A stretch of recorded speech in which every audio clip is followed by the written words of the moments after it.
Welcome back for another installment in Turning the Wheel. So this is my 8th book that I am writing, and this is a sequel to my witchcraft training book, Path of a Witch. So I did the last video for the first section of this book because it took a lot longer than I thought it would.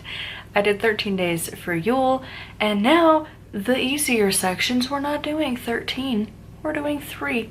So it's gonna go a lot faster. So today is for Imbolc. It's the 27th of May.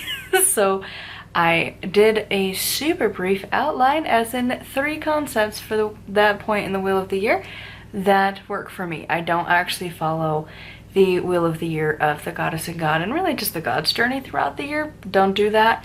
And so instead, I'm not actually having really any deity focus in this. It's more just the seasons and the changes, but not from Britain. No offense if you're from the UK, but we don't have that weather pattern here. We have snow. Like, it is not the return of spring. It's not starting your gardens. It's none of that. It's still snow at Imbolc. So instead of focusing on that, the first chapter I did was cleaning the hearth. And basically, it's what it sounds like. It's about cleaning your house, cleansing your house, and blessing it, because whenever we take down the Yule decorations, like we've got the tree and you have all the garland and your like little village and everything out, like once you take all of that down, it is a great time to start with the cleaning of all of your house. You've got everything displaced anyways. Deep clean. That was the first chapter. Now on to the second. Got the next section done for Imbolc, and honestly, like, one of the big things that I'm noticing in my writing is that, like, when I get started, I want to just be like, by like 200 or 300 words. I'm always like, I don't know if I want to say much more. Could I just do a shorter chapter? Like, the temptation gets really real around that point, and then I'm like, no, just keep going. And then eventually I managed to hit the 1,000 words. It's just a little bit of effort now that takes the pressure off of editing me. And it feels weird writing this as I am, because like it's almost June and I'm like talking about snow and cold, and I'm like, this is weird. So it's gonna be nice in the next couple days when I'm actually at the season that we're in to be like, hey, this is what you could be doing. And the other thing is that, like, I think so often when we talk about the Wheel of the Year in particular, it's always the one day. We never talk about the season, it's just the one. And I'm doing the opposite. It's like, nah, F that. There's enough books of what to do on that day. What about the whole season? This is stuff you need to be doing the whole time, the whole, like, I think it's like 6 or 8 weeks between the different Sabbats. So, like, take the whole time to focus on stuff. This next one was resting and recharging, and like, we don't do that enough. So I'm hoping people will enjoy this random take on the Wheel of the Year. And now on to the last section so I can be done with writing for today. It always amazes me how tiring fiction is, because like, I am finally done. I finished up the Imbolc section and I'm just sitting here like so effing tired. Like, it is just draining. And like, there's no way that I would really want to write more than 3 chapters a day. Like, I'm a little over 3,000 words into this for today, and it's like, it just is a lot. It's draining. You want to go and like play a video game or sit outside with a cup of coffee after this, because it's just like, wow, that was exhausting. Like, it's just mentally taxing, because like, it's not like fiction where you're like using your creativity to be like, all right, how do I make up things that didn't exist but now exist, at least on paper. Like, it takes a different mind brain to be like, all right, pull back the brain knowledge. For nonfiction, it's more taxing. I think it might be different for other people, but that's how I experience it. But I am done, so now I can continue on with my day. I've got to go read what's the book? Another One Bites the Crust or something like that, because I got the email today from the library that's like, hey, by the way, it's due tomorrow. So I gotta go get it read today. So see, the problem is I finally finished up this one for Ostara, woohoo, but now I'm like, are those two going to be the same? Because I feel like I might touch on the same points, because this is the outline. We got a lot to work with here, obviously. See how well that is? Yep, it doesn't continue because I haven't outlined it yet. I do it same day. So I don't know what it will bring. And I'm like, does spring begins mean that, like, is that the ritual to, like, break the winter frost? Or is it gonna be like, hey, we should start the gardening and working on the land a little bit? Is that what it means? I don't know. You'd think I would know, but I don't, because I'm like, I don't know, what are 3 concepts that I usually focus on? Here's some, I guess. I don't know, I kind of wish I would have had a better outline, but also I'm like, it's fine. The struggle is so real. These chapters take forever. I don't feel like writing, but I know I will be happy when it's done. Also, 333, the universe says to continue, so I am. But I'm also tired. I don't feel like doing this. I'm glad when it's done. Just actually writing every single day consistently gets really tiring. And, you know, some days you just want to take a break. But that is what the weekends are for, and today is a Tuesday, so a little ways away from the weekend. Anyways, let's move on to the last chapter of the day. Welcome to the author look, where you look kind of crazy, because that's what we are, but I did it. I got it done. So, Ostara Land Spirits section done. Actually turned out really good. I actually really liked that one. Ended up with 1312, so pretty good. So now I'm done for the day. It's like 4:30. I'm tired. I'm good. I'm done. So ready to be done for the day with writing. I like writing. I just also don't love it, because it is actually a job. It is work. It's not easy, especially consistently. One day of this, you're like, cool. 2 days, 3 days, and then like months and years of this, and you're like, oh my god. It gets a little tiring. So like, I'm glad to be done for the day. Now I can go read, because I gotta go do that.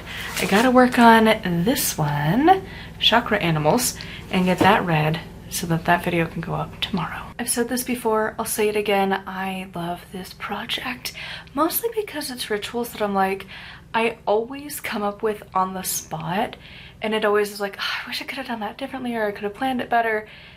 I'm planning it better now, because I like it. And like, I had to look up something for this last chapter, and I'm like, cool, finally. So we're in Beltane, and of course Beltane, sexuality.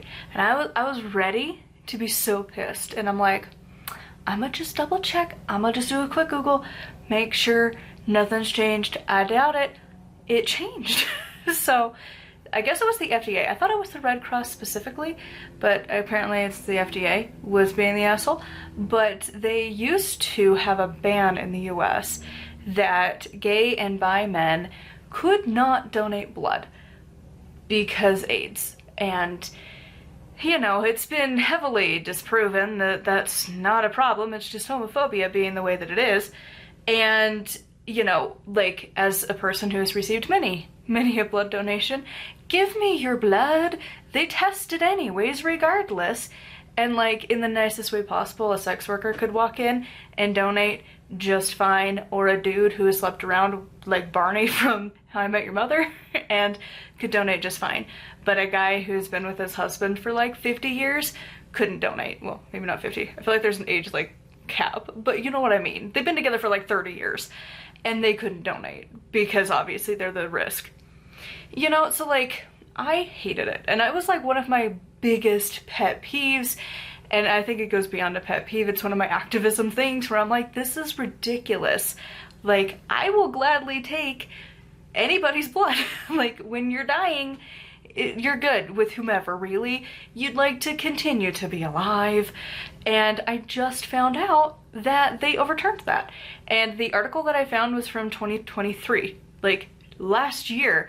I don't remember hearing anything about it. Like, why did we not discuss that louder? That would have been cool to know about. But yeah, so apparently, from what I could find, gay and bi men can now donate blood, which is awesome. If you also didn't know that, there you go. I don't know every organization if they're following along with that.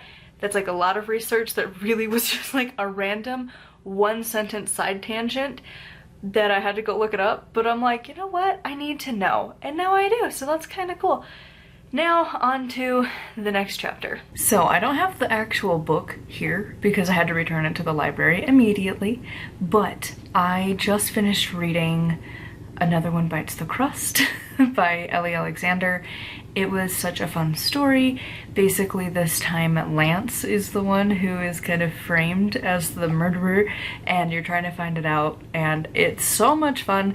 So the rest of the conversation is going to be some spoilers, so like just timestamps if you want to skip. So I loved that Lance, you weren't really sure if he did it or not the whole time. I loved that, and I loved that, you know, we have new characters just kind of randomly there, and it's like a lot more of the theater side this time, and like we have the new person kind of coming in to replace the professor. But that was kind of interesting, and like just the way this story goes. I love the slow burn backstories, like that Carlos went and bought that winery for her, and like she didn't know till the very end of the book, and like that slow burn of a plot in the background. Like, I don't know if she planned all of this or if she just decides like 1 or 2 plot points of that backstory, but like I love that we just get little updates of that. It's like such a slow burn of what's happening. So many books, that storyline is just dragging, but I love it because it's just a side story. It's just the background of what's going on, of the purpose of each book, and I love it.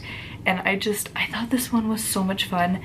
As with them all, I love these books. I really enjoy them. I would love to be able to write my own like that one day, because I love how she can handle her plots, and like even though it's the same story every time, it's different enough that I'm excited, and I look forward to the tropes. And you know, you never know the whodunit, really. The way she does it is so good. So anyways, I'd love to know your thoughts on this one in the comments down below.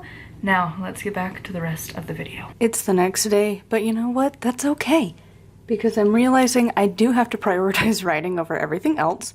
So that's what I'm doing. I haven't read the book for the day yet, but I was like, you know what? I need to clean the house because we have somebody coming over tomorrow. And I'm like, you know, I could take the time to sit and read a book and get that video up, or I could write my book. And I don't know that I will have time for both. And I have often postponed the writing for so long, and I'm like, this is why I only have 7 books published. So instead of postponing it yet again, because I already did that yesterday, I only got the one for Beltane written for this project. And so I was like, you know, I'm gonna finish the Beltane section and then go to clean the house, and then if I get the house cleaned and done, then I can work on reading a book for the day and get that video up. But in the meanwhile, writing, that is the priority, because this takes the longest. And if I fall behind, I really fall behind. And I still want to publish in June, and today is the 30th. And done. Got the Beltane section done for the day, and now I am going to, I already outlined, actually, for tomorrow as well, to make life a little bit easier so that I might be able to even get that done. I'm not sure. Tomorrow I'm going to be kind of busy, so if I get to writing tomorrow, cool, it's ready. If not, like, whatever, it's fine. But at least it's ready to go. And now I get to go clean the house. I got the first day for Litha done. And I feel like, I don't know if it's as good as like Path of a Witch, because it's not a lot of like homework, it's a lot of like vibes, because it's an entire season. You don't always need to be doing rituals. Sometimes it's just a mindset that you carry throughout the season. But got the first one done, and then I think I'm gonna do the other 2 tomorrow, and then I will end this vlog then, and then next time we will be finishing the book. But I had high hopes, but like, it didn't happen. And sometimes life happens. I've only had a smidge bit of time for the day because we had other things, we had appointments and stuff. So, you know what? I got 2 chapters written today, but the other project, we won't be talking about it for months. So, until then, we're just talking about this one. I'm just planning content in the future.